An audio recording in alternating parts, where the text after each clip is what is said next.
ಆರಾಧನೆ, ಯೇಸುವೆ ಮಹಿಮೆ. Praise the lord, praise the lord, praise the lord, praise the lord. Hallelujah, hallelujah. ಈ ಲೋಕದಲ್ಲಿ ಎಷ್ಟೋ ಜನ ಇದ್ದಾರೆ ಅಲ್ವಾ? ಅನೇಕ ಮಂದಿ ಇದ್ದಾರೆ. ಡಿಫ್ರೆಂಟ್ ಜಾತಿಗೆ ಸೇರಿದವರು, ಅನೇಕ ರಾಜ್ಯಗಳಿಗೆ, ರಾಷ್ಟ್ರಗಳಿಗೆ, ಅನೇಕ ಸಂಪ್ರದಾಯಗಳಿಗೆ ಫಾಲೋ ಮಾಡ್ತಾ ಇರೋರಿದ್ದಾರೆ, ಅನೇಕ ಕಲ್ಚರಲ್ ಪೀಪಲ್ ಇದ್ದಾರೆ.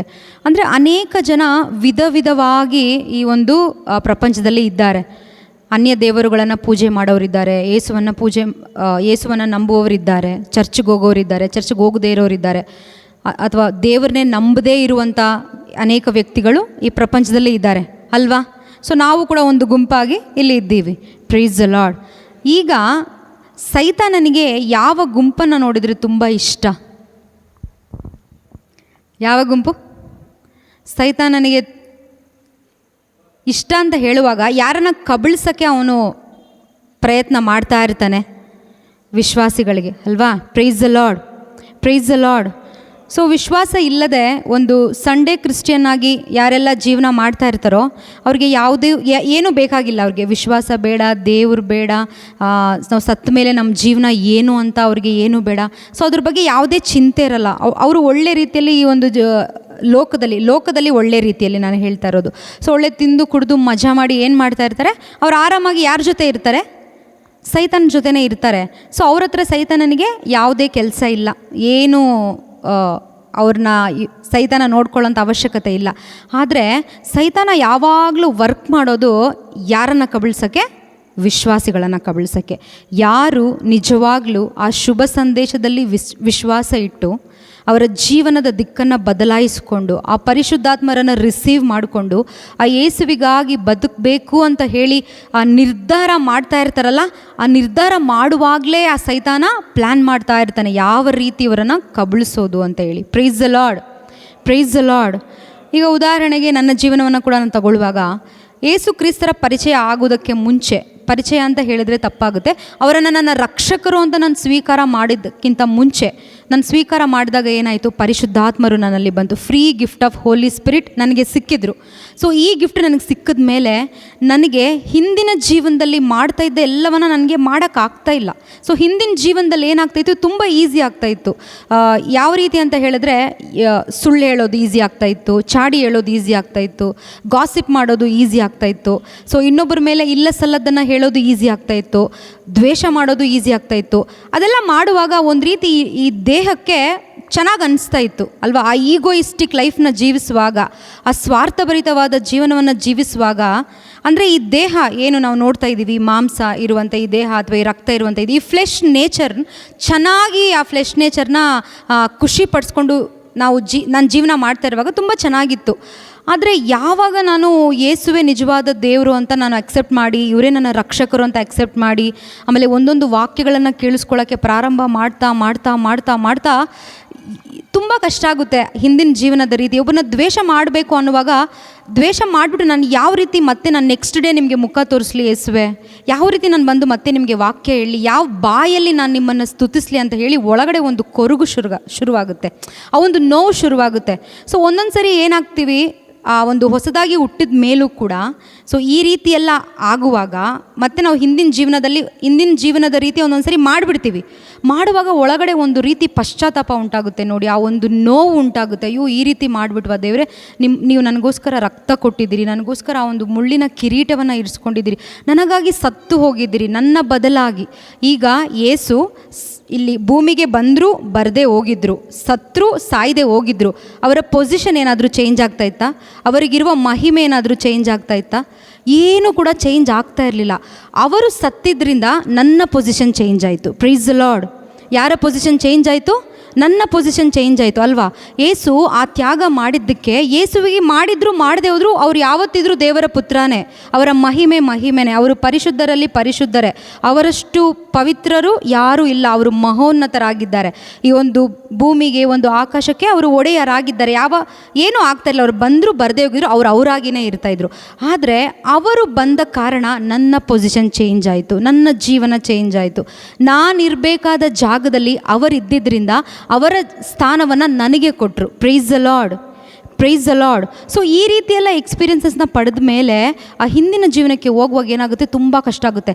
ಆದರೆ ಸೈತಾನ ಸುಮ್ಮನೆ ಇರ್ತಾನ, ಏನು ಮಾಡ್ತಾನೆ, ನಮಗೆ ಶೋಧನೆಗಳನ್ನು ಕೊಡ್ತಾ ಇರ್ತಾನೆ. ನಮ್ಮ ಜೊತೆ ಇರೋರಿಂದ, ಸೋಷಿಯಲ್ ಮೀಡಿಯಾದಿಂದ, ಥಾಟ್ಸ್ ಮುಖಾಂತರ ಅನೇಕ ಶೋಧನೆಗಳನ್ನು ನಮಗೆ ಕೊಡ್ತಾ ಇರ್ತಾನೆ. ಸೊ ಇದು ನಾನು ಹೇಳ್ತಾ ಇರ್ಬೋದು ಒಂದು ವಿಶ್ವಾಸಿಯ ಜೀವನ. Okay, price the lord.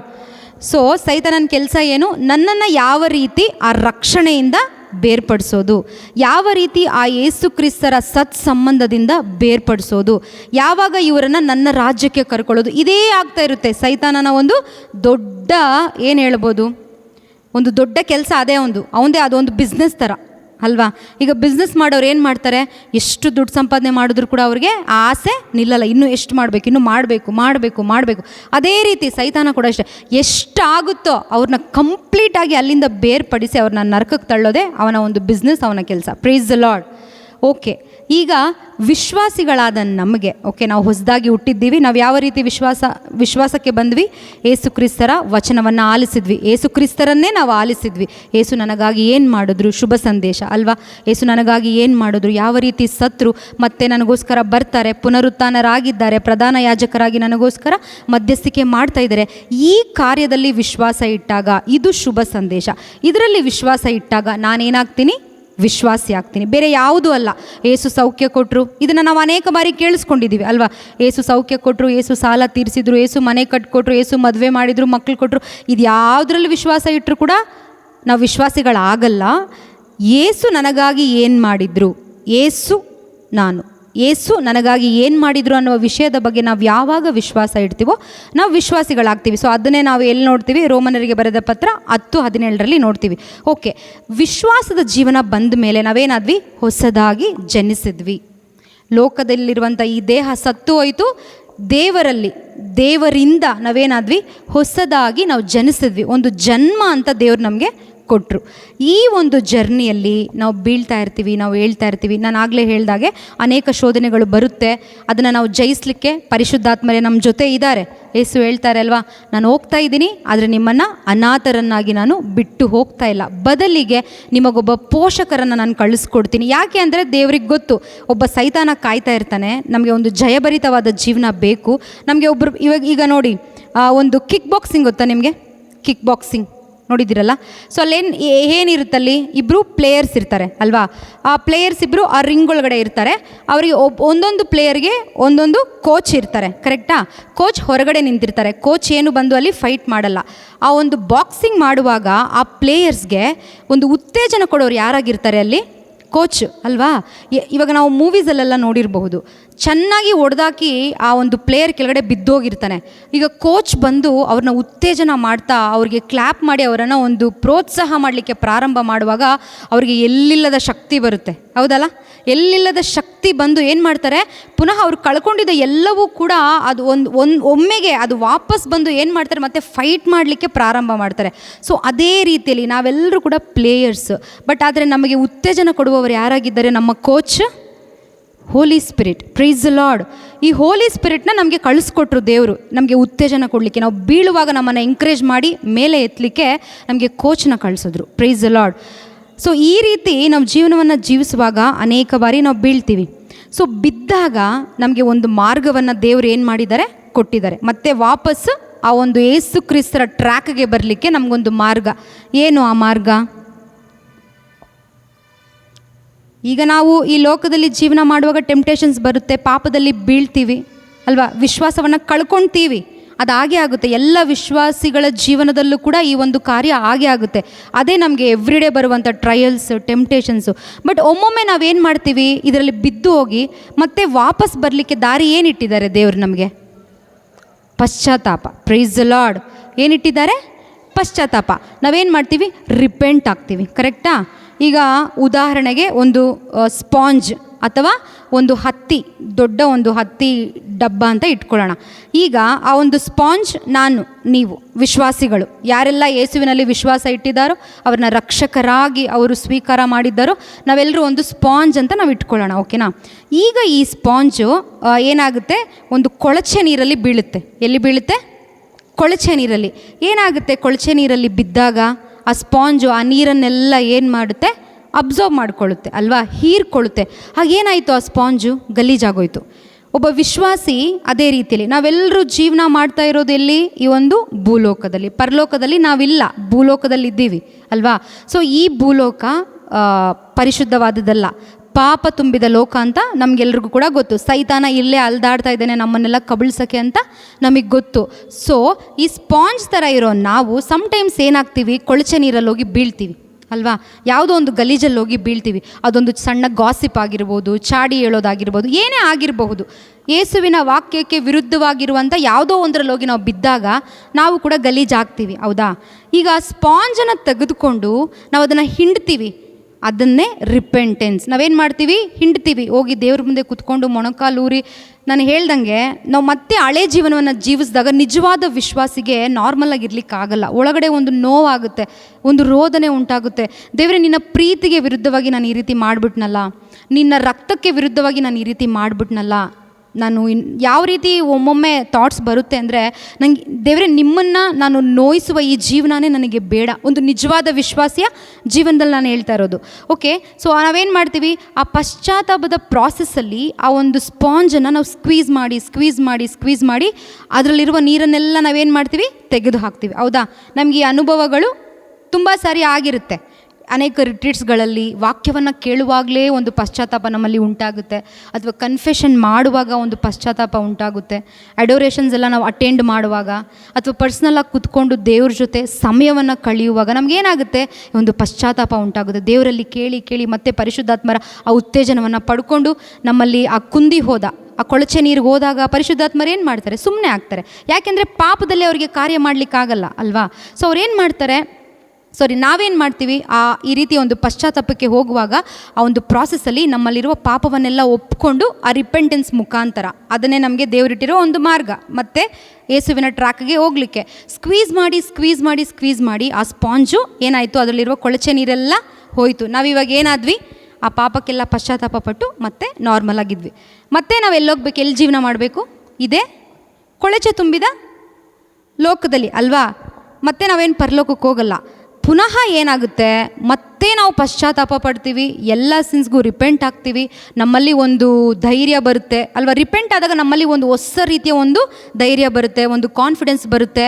ನಾನು ಪಾಪಿ ಅಲ್ಲ ಅಂತ ಹೇಳಿ ನಮಗೊಂದು ಕನ್ಫರ್ಮೇಷನ್. ಮತ್ತೆ ನಾವು ಆಲ್ರೆಡಿ ಪಾಪಿಗಳಲ್ಲ, ಏಸು ಕ್ರಿಸ್ತರ ಆ ಒಂದು ಕಾರ್ಯದಿಂದ, ಏಸು ಕ್ರಿಸ್ತರ ಮುಖಾಂತರ ನಾವು ನಿಷ್ಕಳಂಕರು ನಿರ್ದೋಷಿಗಳಾಗಿದ್ದೀವಿ. ಆದರೆ ಈ ಕೊಳಚೆ ನೀರಲ್ಲಿ ಹೋದಾಗ ಮತ್ತೆ ನಮಗೆ ಆ ಒಂದು ಸೆನ್ಸ್ ಆಗುತ್ತೆ, ಅಯ್ಯೋ ನಾನು ಪಾಪ ಮಾಡಿಬಿಟ್ಟೆ, ನಿಮಗೆ ಪಾಪಿ, ದೇವ್ರ ಮುಂದೆ ನಾನು ಪಾಪಿ ಅಂತೇಳಿ ಒಪ್ಕೊಳ್ತೀವಿ ಅಲ್ವಾ. ಸೊ ಈ ರೀತಿ ರಿಪೆಂಟೆನ್ಸ್ ಎಲ್ಲ ಮಾಡಿ ಆದಮೇಲೆ ನಮ್ಮಲ್ಲಿ ಒಂದು ಕಾನ್ಫಿಡೆನ್ಸ್, ಒಂದು ಧೈರ್ಯ ಬರುತ್ತೆ ಅಲ್ವಾ. Price the lord. ಮತ್ತೆ ನಾವೇನು ಮಾಡಬೇಕು, ಅದೇ ಲೋಕಕ್ಕೆ ಹೋಗಬೇಕು, ಅದೇ ಕುಟುಂಬದಲ್ಲೇ ಇರಬೇಕು, ಅದೇ ಪ್ರೇಯರ್ ಟೀಮಲ್ಲೇ ಇರಬೇಕು, ಅದೇ ಪಕ್ಕದ ಮನೆಯವ್ರ ಜೊತೆನೇ ಇರಬೇಕು. ಅಂದರೆ ನಮ್ಮ ಜೀವನ ಮತ್ತೆ ಅಲ್ಲೇ ಹೋಗುತ್ತೆ. ಮತ್ತೆ ನಾವೇನು ಮಾಡ್ತೀವಿ, ಮತ್ತೆ ಪಾಪಕ್ಕೆ ಬೀಳ್ತೀವಿ, ಮತ್ತೆ ಬಂದು ರಿಪೆಂಟ್ ಆಗ್ತೀವಿ, ಮತ್ತೆ ಸ್ಕ್ವೀಸ್ ಮಾಡ್ತೀವಿ ಕೊಳಚೆ ನೀರನ್ನೆಲ್ಲ, ಮತ್ತೆ ಆ ಸ್ಪಾಂಜ್ ಆಗಿರುತ್ತೆ.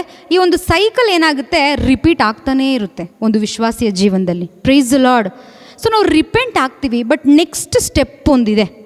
ನಾವು ಇನ್ನೂ ಸ್ಟ್ರಾಂಗ್ ಆಗಿ ಆ ಒಂದು ಜಯಭರಿತವಾದ ಜೀವನವನ್ನು ಯೇಸು ಜೊತೆ ನಡೀಲಿಕ್ಕೆ ನಮಗೆ ಇನ್ನೊಂದು ಸ್ಟೆಪ್ ಇದೆ. ನಾವು ಆ ಸ್ಟೆಪ್ ಮೇಲೆ ತುಂಬ ಕಾನ್ಸಂಟ್ರೇಟ್ ಮಾಡಲ್ಲ. ಯಾಕೆ ಹೇಳಿ, ನಾವು ಪಶ್ಚಾತ್ತಾಪ ಪಟ್ಟಿದ ತಕ್ಷಣ ನಮ್ಮಲ್ಲಿ ಒಂದು ಹುಮ್ಮಸ್ ಬರುತ್ತಲ್ಲ, ಒಂದು ಧೈರ್ಯ ಬಂದಾಗ, ಓಕೆ ನಾನೀಗ ಪಾಪಿ ಅಲ್ಲ, ಮತ್ತೆ ದೇವರು ನನ್ನನ್ನು ಅವರ ಮಗಳಾಗಿ, ಅವರ ಮಗನಾಗಿ ನನ್ನ ಆಕ್ಸೆಪ್ಟ್ ಮಾಡಿದ್ದಾರೆ ಅಂತ ಒಂದು ಧೈರ್ಯವನ್ನು ಒಳಗಡೆಯಿಂದ ಪರಿಶುದ್ಧಾತ್ಮರೇ ನಮಗೆ ಕೊಡ್ತಾರೆ. ನಾವು ನಿಜವಾಗ್ಲೂ ರಿಪೆಂಟ್ ಆಗುವಾಗ ಮತ್ತೆ ನಾವು ವಾಪಸ್ ಹೋಗ್ತೀವಿ, ಮತ್ತೆ ಪಾಪ ಮಾಡ್ತೀವಿ, ಮತ್ತೆ ರಿಟ್ರೀಟ್ಗೆ ಬರ್ತೀವಿ. ಇದು ಒಂದು ಸೈಕಲ್ ರೀತಿ ಆಗ್ತಾನೆ ಇರುತ್ತೆ. ಈ ರೀತಿ ಅನುಭವ ಆಗಿದೆಯಾ ನಿಮ್ಮೆಲ್ರಿಗೂ ಕೂಡ?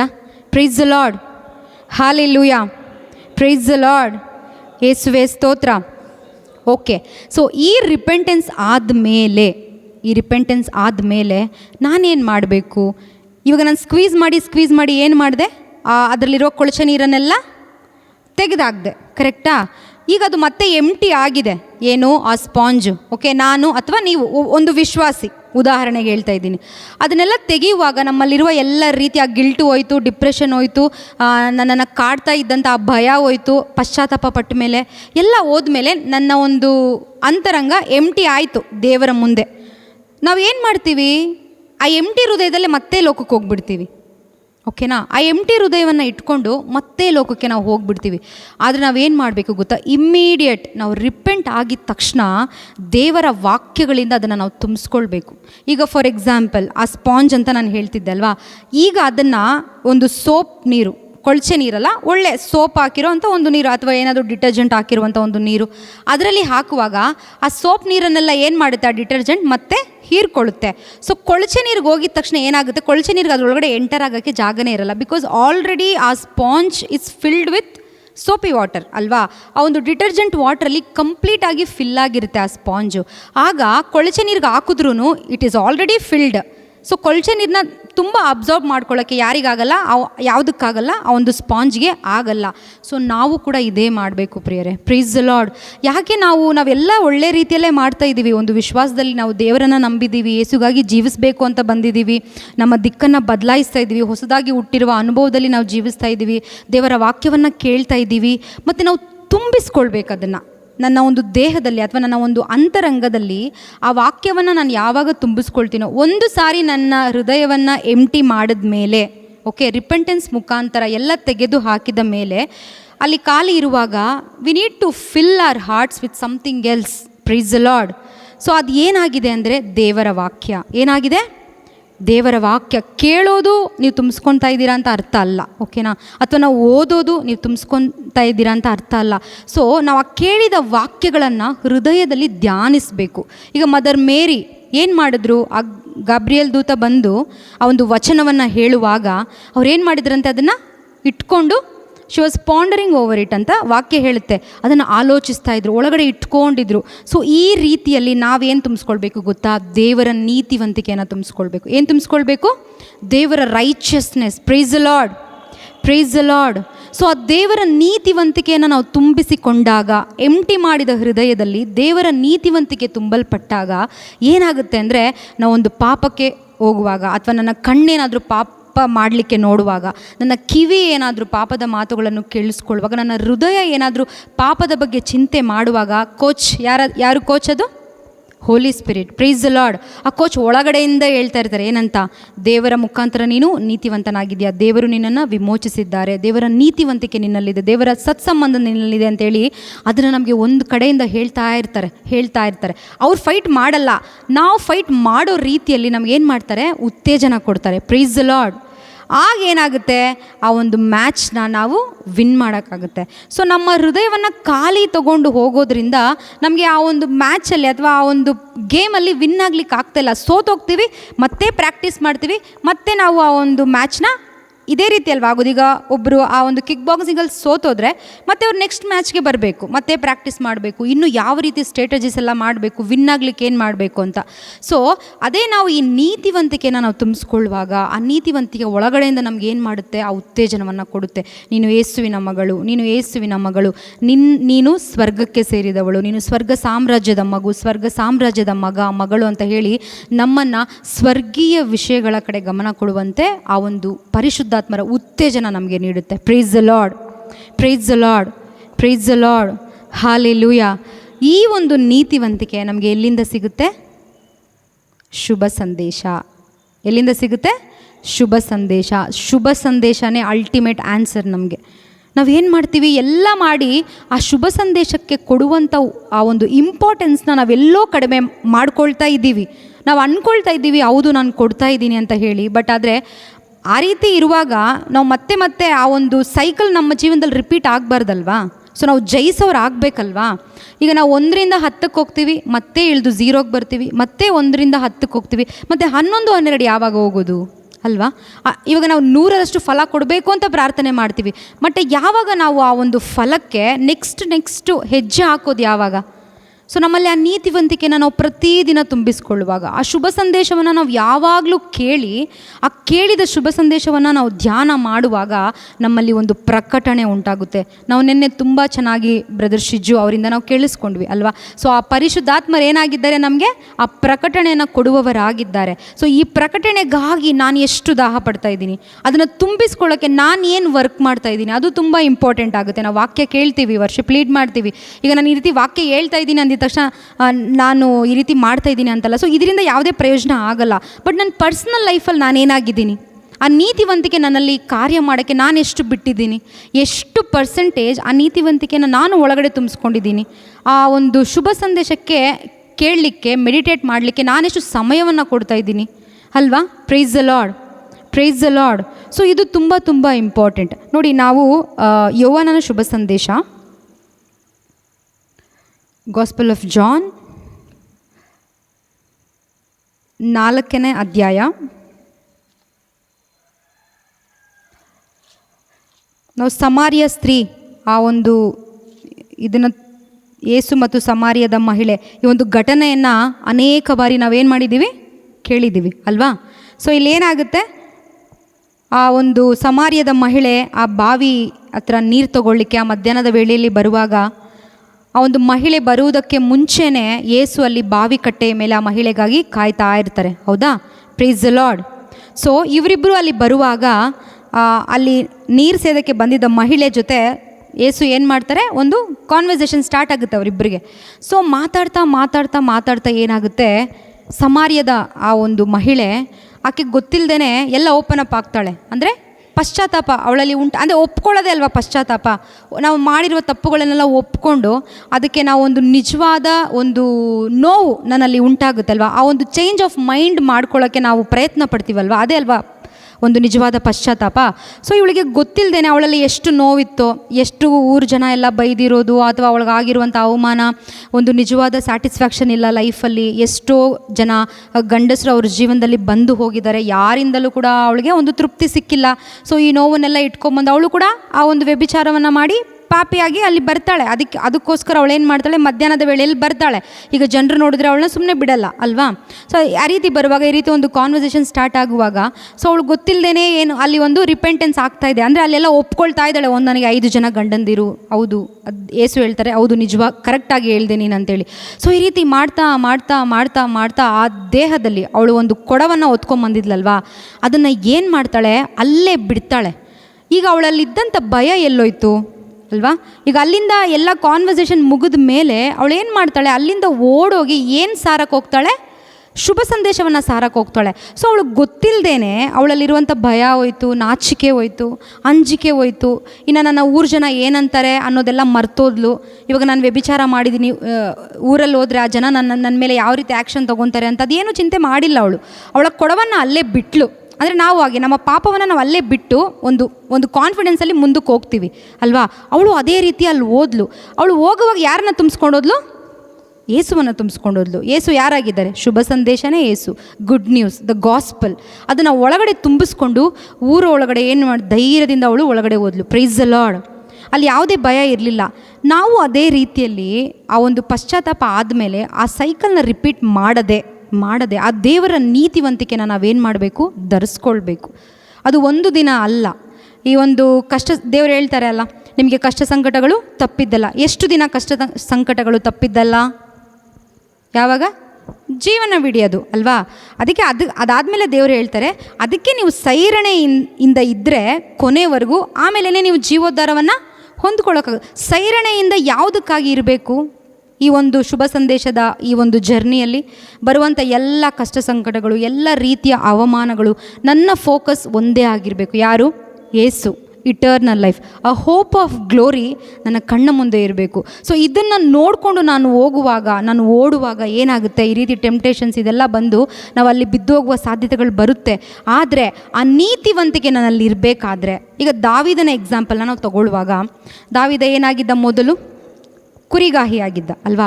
ಕುರಿಗಾಹಿಯಾದ ಆ ದಾವೀದನನ್ನು ದೇವರು ಏನು ಮಾಡಿದ್ರು, ರಾಜನನ್ನಾಗಿ ಮಾಡಿದರು. ಇಷ್ಟು ಈ ಒಂದು ಜರ್ನಿಯಲ್ಲಿ ಅವನು ಎಷ್ಟೋ ರೀತಿಯಲ್ಲಿ ದೇವರ ಪ್ರೀತಿಯನ್ನು ಅನುಭವಿಸಿದ್ದಾರೆ ಅಲ್ವಾ ದಾವೀದ ಅರಸರು. ಈಗ ಕುರಿ ಮೇಯಿಸ್ಕೊಂಡು ಹೋಗುವಾಗ ಅವರೊಬ್ಬರೇ ಒಂಟಿ, ಬರೀ ಕುರಿಗಳ ಜೊತೆ ಇರಬೇಕು, ಮನುಷ್ಯರು ಯಾರೂ ಇಲ್ಲ, ಅಪ್ಪ ಅಮ್ಮ ಇಲ್ಲ, ಅಣ್ಣ ತಮ್ಮ ಇಲ್ಲ, ಅಕ್ಕ ತಂಗಿ ಇಲ್ಲ, ಜೊತೆಯಲ್ಲಿ ಯಾರೂ ಇಲ್ಲ, ಒಬ್ಬರೇ ಒಂಟಿಯಾಗಿ ಕುರಿಗಳನ್ನು ಮೇಯಿಸ್ಕೊಂಡು ಹೋಗುವಾಗ ಅವರು ಆ ಕೀರ್ತನೆಗಳಲ್ಲೆಲ್ಲ ನಾವು ಓದಿದ್ರೆ, ಆ ಒಂದು ದೇವರೇ ನನ್ನ ಕುರಿಗಾಹಿ, ನನ್ನನ್ನು ಹಸಿರು ಗಾವಲುಗಳಲ್ಲಿ ತಂಗಿಸ್ತಾರೆ, ತಿಳಿ ಕೊಳಗಳ ಬಳಿ ನನ್ನನ್ನು ಕರೆದುಕೊಂಡು ಹೋಗ್ತಾರೆ, ನನ್ನ ಪ್ರಾಣವನ್ನು ಪುನಶ್ಚೇತನಗೊಳಿಸ್ತಾರೆ, ಶತ್ರುಗಳ ಮುಂದೆ ನನಗೆ ತೈಲವನ್ನು ಹಚ್ತಾರೆ. ಅಂದರೆ ಅವರ ಕನೆಕ್ಷನ್ ಯಾರ ಜೊತೆ ಇತ್ತು, ಯೇಸುವಿನ ಜೊತೆ. ಓಕೆನಾ. ಜರ್ನಿ ಹಾಗೆ ಮುಂದುವರಿತಾ ಆ ಒಂದು ದಾವೀದರ ಒಂದು ಪ್ರಾಮಾಣಿಕತೆ, ಆ ಪ್ರೀತಿಯನ್ನು ನೋಡಿ ದೇವರೇನು ಮಾಡ್ತಾರೆ, ರಾಜನನ್ನಾಗಿ ಅಭಿಷೇಕ ಮಾಡ್ತಾರೆ. ಅಭಿಷೇಕ ಮಾಡಿದ್ಮೇಲೆ ದಾವೀದ ಏನಾಗ್ತಾರೆ, ಒಂದು ಬೆತ್ಷೆಬೆ ಜೊತೆ ಸೇರಿಕೊಂಡು ವ್ಯಭಿಚಾರವನ್ನು ಮಾಡಿ ಆ ಒಂದು ಪಾಪವನ್ನು ಮಾಡಿದಾಗ ಅದಕ್ಕೆ ಯಾವ ರೀತಿಯಲ್ಲಿ ಪಶ್ಚಾತ್ತಾಪ ಪಡ್ತಾರೆ ದಾವೀದರಸರು ನಾವು ನೋಡಿದ್ದೀವಲ್ವಾ. ಆ ಒಂದು ವಾಕ್ಯ ಹೇಳುತ್ತೆ, ಅವ್ರು ಹತ್ತು ಆ ಒಂದು ದಿಂಬೆಲ್ಲ ಒದ್ದೆ ಆಗಿ ಹೋಗಿತ್ತಂತೆ. ಅಷ್ಟರ ಮಟ್ಟಿಗೆ ಏನು ಮಾಡಿದ್ರು ಅವರು, ಆ ಒಂದು ಪಶ್ಚಾತ್ತಾಪವನ್ನು ಅವ್ರು ಪಟ್ಟರು. ಯಾಕೆ ಆ ಪಶ್ಚಾತ್ತಾಪವನ್ನು ಪಟ್ಟು ಇಮಿಡಿಯೇಟ್ ಅವರು ಕನೆಕ್ಟ್ ಆಗಲಿಕ್ಕಾಯಿತು, ಯಾರಿಗೆ, ದೇವರಿಗೆ. ಆ ಪಾಪದಲ್ಲೇ ಅವರು ಉಳಿಯಲಿಲ್ಲ ನೋಡಿ. ಅಂಥವ್ರನ್ನ ನೋಡಿ ದೇವ್ರು ಏನು ಹೇಳಿದ್ದು, ನನ್ನ ಹೃದಯಕ್ಕೆ ಬಹಳ ಹತ್ತಿರವಾದವ. ಯಾಕೆ ಅಂದರೆ ಅವರ ಒಳಗಡೆ ಆ ನೀತಿವಂತಿಕೆ, ಆ ಪ್ರೀತಿ ತುಂಬಿತ್ತು. Price the lord. ಸೊ ಆ ರೀತಿ ಪ್ರೀತಿ ತುಂಬಿರುವಾಗ ಆ ರೀತಿ ಹೋದರೂ ಕೂಡ ಮತ್ತೆ ವಾಪಸ್ ಬಂದು ಮತ್ತೆ ಇನ್ನೆಲ್ಲೂ ನಾವು ನೋಡಲ್ಲ ಅಲ್ವಾ, ದಾವೀದರು ಮಾಡಿ ಇನ್ನೇನು ಮಾಡಿದ್ರು ಅಂತೇಳಿ ನಾವು ನೋಡಲ್ಲ. ಅದೊಂದು ದೊಡ್ಡ ಮಹಾಪಾಪ ಮಾಡಿದ್ಮೇಲೆ, ವ್ಯಭಿಚಾರ ಮಾಡಿದ್ಮೇಲೆ ಆ ಒಳಗಡೆ ಇದ್ದಿದ್ದ ಕಾರಣ, ಆ ಒಳಗಡೆ ಇದ್ದಂಥ ಆ ಪ್ರೀತಿ, ಆ ಅನುಭವಗಳು ಆ ದಾವೀದನನ್ನು ಮತ್ತೆ ವಾಪಸ್ ಪುಷ್ ಮಾಡ್ತು ಆ ಒಂದು ದೇವರ ಟ್ರ್ಯಾಕ್ಗೆ ಹೋಗಲಿಕ್ಕೆ. Price the lord. ಸೊ ನಮ್ಮಲ್ಲೂ ಕೂಡ ಇದೇ ಆಗೋದು ಪ್ರಿಯರೇ. ಆ ಶುಭ ಸಂದೇಶವನ್ನು ನಾವು ನಿಜವಾಗ್ಲೂ ಕೇಳಿ, ನಿಜವಾಗ್ಲೂ ಅದನ್ನು ಧ್ಯಾನಿಸಿ, ಆಲಿಸಿ, ಅದರಲ್ಲಿ ನಾವು ವರ್ಕ್ ಮಾಡಬೇಕಾದ್ರೆ ದೇವರು ನಮಗೆ ಪ್ರಕಟ ಆಗ್ತಾರೆ. ನಮಗೆ ಬೇಕಾಗಿರೋದು ಒಂದೇ, ದಾಹ, ಆಸೆ, ಬಯಕೆ. ನಮಗೇನಾದರೂ ಒಂದು ಆಸೆ ಇದ್ದರೆ ನಮ್ಮ ಜೀವನದಲ್ಲಿ ಅದನ್ನು ನಾವು ಅಚೀವ್ ಮಾಡೋವರೆಗೂ ಕೂಡ ನಾವೇನು ಮಾಡ್ತೀವಿ, ನಿದ್ದೆ ಮಾಡಲ್ಲ. ಅದಕ್ಕೋಸ್ಕರ ಸ್ಯಾಕ್ರಿಫೈಸ್ ಮಾಡ್ತೀವಿ. ನಾನು ನನ್ನ ಹಿಂದಿನ ಜೀವನದಲ್ಲಿ ಯೇಸುವನ್ನು ಅರಿತುಕೊಳ್ಳೋದಕ್ಕೆ ಮುಂಚೆ ನಾನು ಆ್ಯಥ್ಲೀಟ್ ಆಗಿದ್ದೆ, ಸೊ ರನ್ನರ್ ಆಗಿದ್ದೆ. ಸೊ ಈಗ ನೆಕ್ಸ್ಟ್ ನಾಳೆ ಒಂದೊಂದು ವಾರದಲ್ಲಿ ಒಂದು ಇವೆಂಟ್ ಇದೆ, ನನಗೆ ಒಂದು ರನ್ನಿಂಗ್ ಇವೆಂಟ್ ಇದೆ, ಅಥವಾ ಒಂದು ತಿಂಗಳಲ್ಲಿ ಒಂದು ರನ್ನಿಂಗ್ ಇವೆಂಟ್ ಇದೆ ಅಂದರೆ ಆಗ್ಲಿಂದ ಪ್ರಾರಂಭ. ಅಂದರೆ ಅದಕ್ಕೆ ಮುಂಚೆಲ್ಲ ಪ್ರಾಕ್ಟೀಸ್ ಮಾಡ್ತಾ ಇರ್ತೀವಿ. ಇನ್ನೂ ಈವೆಂಟ್ ಹತ್ರ ಬಂತು ಅನ್ನುವಾಗ ಡಯಟಲ್ಲಿ ಸ್ಟ್ರಿಕ್ಟ್ ಇರಬೇಕು, ನಿದ್ದೆ ಸರಿಯಾಗಿ ಮಾಡಬೇಕು. ಅದಕ್ಕೋಸ್ಕರ ಬೆಳಗ್ಗೆ 4 ಗಂಟೆಗೆಲ್ಲ ಇದ್ದು ಸ್ಟೇಡಿಯಮ್ಗೆ ಹೋಗಬೇಕು, ರನ್ ಮಾಡಬೇಕು. ಆವಾಗ ಸಂಜೆ ಕರೆಕ್ಟಾಗಿ ಮಲಗಬೇಕು. ಅಂದರೆ ಅದಕ್ಕೋಸ್ಕರ ಏನೆಲ್ಲ ಸಿದ್ಧತೆಗಳು. ಯಾಕೆಂದರೆ ನನಗೆ ಆಸೆ, ನಾನು ಗೆಲ್ಲಬೇಕು, ನಾನು ಟಾಪ್ 1, 2, 3 ಇದರಲ್ಲೇ ಇರಬೇಕು, ನಾನು ಯಾವತ್ತೂ ಅದನ್ನು ಸೋಲ್ಬಾರ್ದು. ಸೊ ಅದನ್ನು ನಾನು ಮಾಡಬೇಕು ಅಂತ ಆಸೆಗೆ ನಾನು ಏನು ಮಾಡ್ತಾಯಿದ್ದೆ, ಅದಕ್ಕೆ ಏನೆಲ್ಲ ಮಾಡಬೇಕು. ಅವಾಗ ಫ್ರೆಂಡ್ಸ್ ಇಲ್ಲ, ಮೊಬೈಲ್ ಫೋನ್ ಇಲ್ಲ. ಸೊ ಅದೆಲ್ಲ ಮಾಡಿದರೆ ನಮಗೆ ಮೈಂಡು ಡೈವರ್ಟ್ ಆಗುತ್ತೆ ಅಲ್ವಾ. ಸೊ ಅದಕ್ಕೆ ಒಂದು ಸ್ಟಿಲ್ ಮೈಂಡನ್ನು ಇಟ್ಕೊಂಡು ಅದಕ್ಕೋಸ್ಕರ ಮಾಡಿ ಏನು ಅದರಲ್ಲಿ ವಿನ್ ಆಗ್ತಾಯಿದ್ದೆ ನಾನು. Price the lord. ಸೊ ಆ ವಿನ್ ಆಗುವಾಗ ಆ ಒಂದು ಸ್ಟೇಜ್ ಮೇಲೆ ನಮ್ಮನ್ನು ಕರೆದು ನಮ್ಮನ್ನು ಯಾವ ರೀತಿ ಕರ್ಕೊಂಡು ಹೋಗ್ತಾಯಿದ್ರು ಅಂದರೆ, ಈ ಕಡೆ ಸ್ವಲ್ಪ ಜನ ವಿನ್ನರ್ಸ್ನ ಮಧ್ಯದಲ್ಲಿ ಹಿಂಗೆ ಕರ್ಕೊಂಡು ಹೋಗ್ತಾಯಿದ್ರು. ಆಗ ಒಂದು ರೀತಿ ಒಳಗಡೆಯಿಂದ ಒಂದು ರೀತಿ ಖುಷಿ ಅಲ್ವಾ.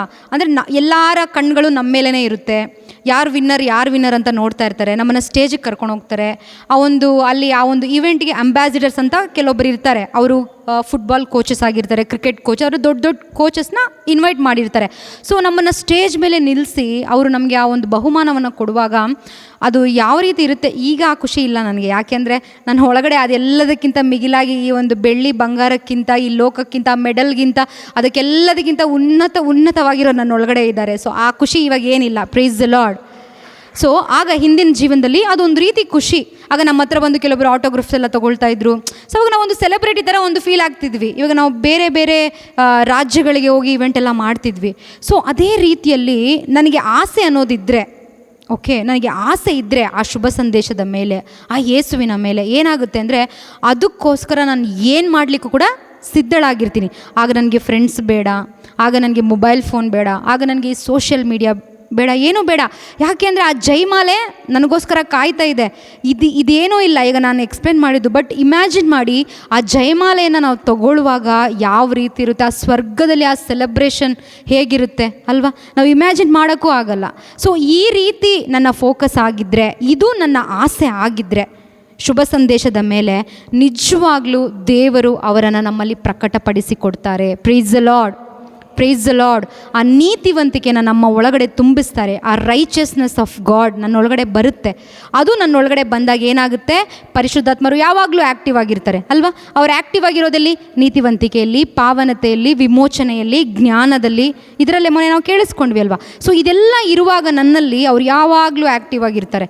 ಸೊ ನಾನೇನಾದರೂ ಈ 50-50 ಲೈಫ್ ಮಾಡಿದ್ರೆ, ದಾನಿಯೆಲ್ಲ ಅವರು ರಿಜೆಕ್ಟ್ ಮಾಡಿದ್ರಲ್ಲ ರಾಜಭೋಜನ, ದೇವರು ಬೇಕು ನನಗೆ, ದ್ರವ್ಯನೂ ಬೇಕು ಅಂತ ನಾನು ಹೋದರೆ ನನ್ನ ಲೈಫು ಸೈಕಲ್ ರೀತಿಯಲ್ಲೇ ಆಗ್ತದೆ. ನಾನು ಹೊಸದಾಗಿ ಹುಟ್ಟಿರ್ತೀನಿ, ಮಗುವಾಗೇ ಇರ್ತೀನಿ ಹಸುಗೂಸಾಗೆ ಇರ್ತೀನಿ ನಾನು, ಹಾಲು ಕುಡ್ಕೊಂಡೆ, ನನ್ನ ಬೆಳವಣಿಗೆ ಇರೋದಿಲ್ಲ.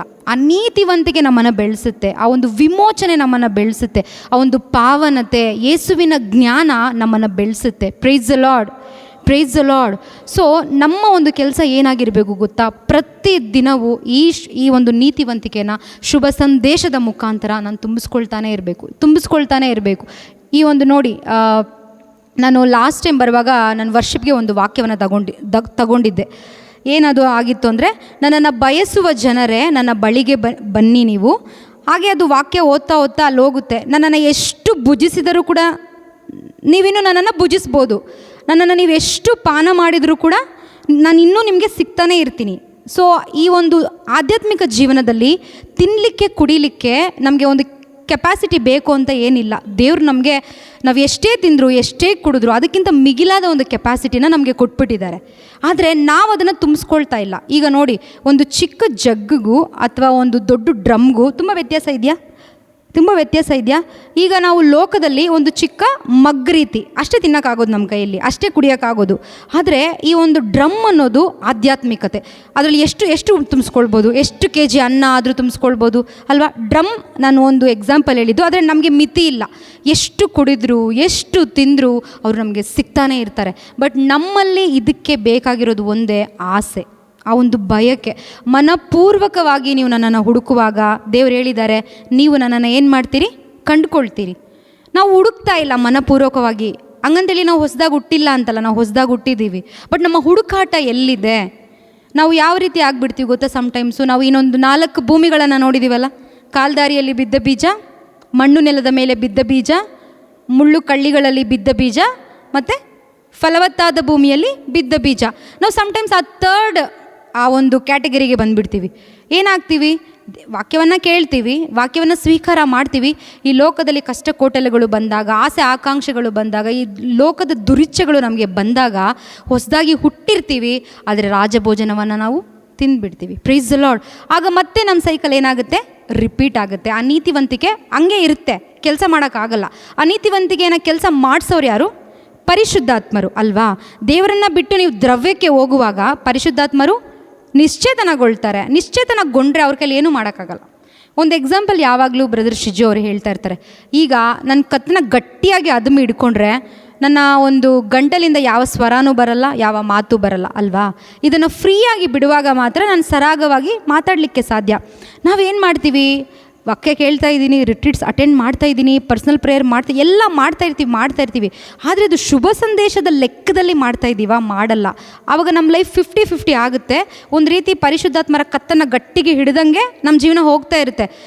ಇನ್ನೊಂದು ಏನು ಗೊತ್ತಾ? ಈ ರೀತಿ ಇದೆ ಅಂತ ನಮಗೆ ಸಮ್ಟೈಮ್ಸ್ ಗೊತ್ತೇ ಆಗಲ್ಲ. ಈಗ ಗೊತ್ತಾದರೆ ನಾವೇನು ಮಾಡ್ಬೋದು? ಅದನ್ನು ಸರಿ ಮಾಡ್ಕೊಳ್ಬೋದು. ಸಮ್ಟೈಮ್ಸ್ ಏನಾಗುತ್ತೆ, ನಮಗೆ ಇದು ಗೊತ್ತೇ ಆಗಲ್ಲ, ನಾವು ಹೋಗ್ತಾನೇ ಇರ್ತೀವಿ. ನಮಗೇನು, ನಾವು ಹೊಸದಾಗಿ ಹುಟ್ಟಿದ ಕ್ರೈಸ್ತರು ನಾವು. Price the lord. ಆದರೆ ನಾವೇನಾಗಿರ್ತೀವಿ? ಈಗ 2 types ಆಫ್ ಕ್ರಿಶ್ಚಿಯಾನಿಟಿ ಅಂತ ನಾನು ಹೇಳಲ್ಲ. 2 ವಿಧವಾದ ಕ್ರಿಶ್ಚಿಯನ್ಸ್ ಇದ್ದಾರೆ. ಒಬ್ಬರು ಏನು ಹೇಳ್ತಾರೆ? Sunday Christians. ಅವ್ರಿಗೆ ವಿಶ್ವಾಸ ಬೇಡ, ಏನು ಬೇಡ, ನಾವು ಹುಟ್ಟು ಕ್ರೈಸ್ತರು ಆ ಥರ ಹೇಳ್ಕೊಂಡು ತಿರುಗ್ತಾ ಇರ್ತಾರೆ. ಬಟ್ ನನಗೆ ಅರ್ಥ ಆಗಿರೋದು ಏನು ಗೊತ್ತಾ? ಈ ಒಂದು ಕ್ರಿಶ್ಚಿಯಾನಿಟಿಯಲ್ಲಿ ಹುಟ್ಟು ಕ್ರೈಸ್ತರು ಅನ್ನೋ ಕಾನ್ಸೆಪ್ಟೇ ಇಲ್ಲ. ಒಂದೇ ಜನ್ಮ. ನೀನು ಯಾವಾಗ ಹೊಸದಾಗಿ ಹುಟ್ಟುತ್ತೀಯೋ ಆವಾಗೇ ಅಲ್ವಾ ನೀವು ಕ್ರಿಶ್ಚಿಯನ್ ಆಗೋದು. ಮತ್ತು ಹುಟ್ಟು ಕ್ರೈಸ್ತರು ಅಂದರೆ ಅವ್ರು ಕ್ರೈಸ್ತರೇ ಅಲ್ವಾ ಅವಾಗ. Price the lord. ಸೊ ಇದು ನನಗೆ ಅರ್ಥ ಆಗಿರೋದು. ಇದನ್ನೆಲ್ಲ ಧ್ಯಾನ ಮಾಡುವಾಗ ನಮ್ಮ ಮನೆ ಪಕ್ಕದಲ್ಲಿರೋ ಕೇಳುವಾಗ ನಾವು ಹುಟ್ಟು ಕ್ರೈಸ್ತರು, ನಮ್ಮ 300-400 ವರ್ಷಗಳಿಂದ ನಮ್ಮ ಅಜ್ಜ ತಾತ ಎಲ್ಲರೂ ಕೂಡ ಅವರು ಕ್ರೈಸ್ತರೇ ಅಲ್ವಾ? ನಾವು ದೇವರಿಂದ ಹುಟ್ಟುವಾಗ ಮಾತ್ರನೇ ನಾನು ನಿಜವಾದ ಕ್ರಿಶ್ಚಿಯನ್. ಇಲ್ಲಾಂದರೆ ನಾನು ಕ್ರಿಶ್ಚಿಯನ್ ಅಲ್ಲ, ಅನ್ಯ ಧರ್ಮದವಳೆ. ನಾನು ಚರ್ಚ್ಗೆ ಹೋಗ್ತಾ ಇರ್ಬೋದು, ಎಲ್ಲ ವಿಧಿಗಳಲ್ಲಿ ಭಾಗವಹಿಸಿರ್ಬೋದು, ಓಕೆನಾ? ನಮಗೆ ನಮ್ಮ ಧರ್ಮಸಭೆ ಹೇಳಿರುವ ಎಲ್ಲದರಲ್ಲೂ ಫಾಲೋ ಮಾಡಿರ್ಬೋದು. ಆದರೆ ನನ್ನಲ್ಲಿ ಒಂದು ಹೊಸ ಜನ್ಮ ಉಂಟಾಗಿಲ್ಲ ಅಂದರೆ, ಓಕೆ, ಆ ಒಂದು ನ್ಯೂ ಲೈಫ್ ನನ್ನಲ್ಲಿ ಬಂದಿಲ್ಲ ಅಂದರೆ, ಅದು ಬರೋದು ಯಾವಾಗ?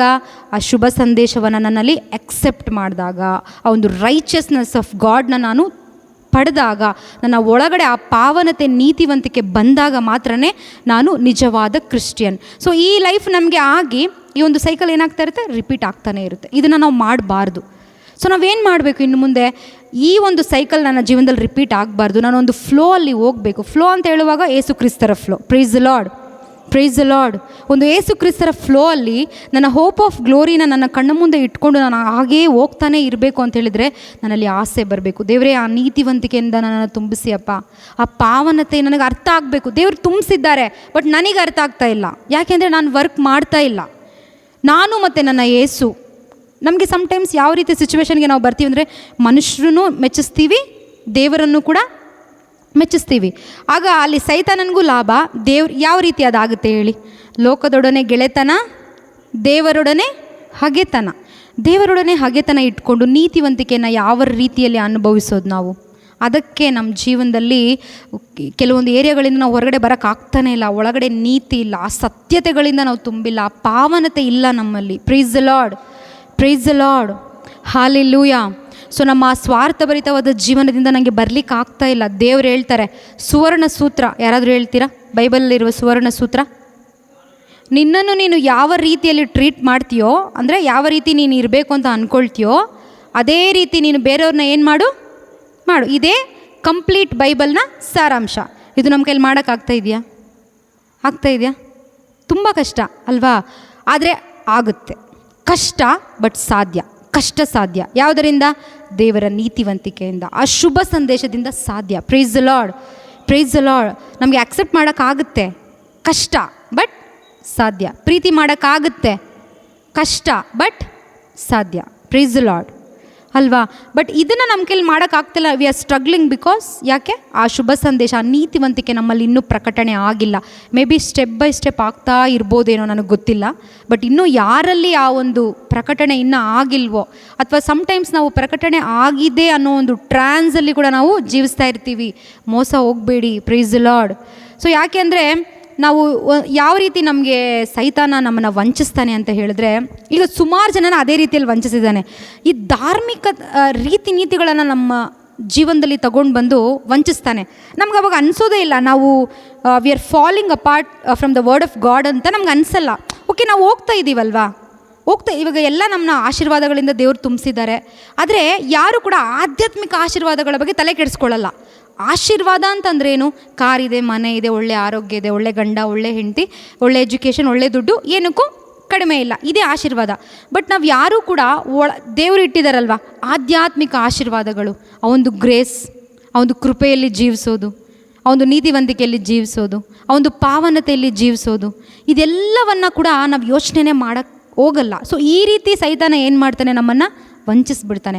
ಆದ್ದರಿಂದ ನಾವೇನು ಮಾಡಬೇಕು? ಈ ನೀತಿವಂತಿಕೆಗಾಗಿ ಆಸೆ ಪಡಬೇಕು. ದೇವ್ರು ಹೇಳ್ತಾರೆ ಅಲ್ವಾ, first you strive for the kingdom of God and is righteousness and everything will be added unto you, given to you.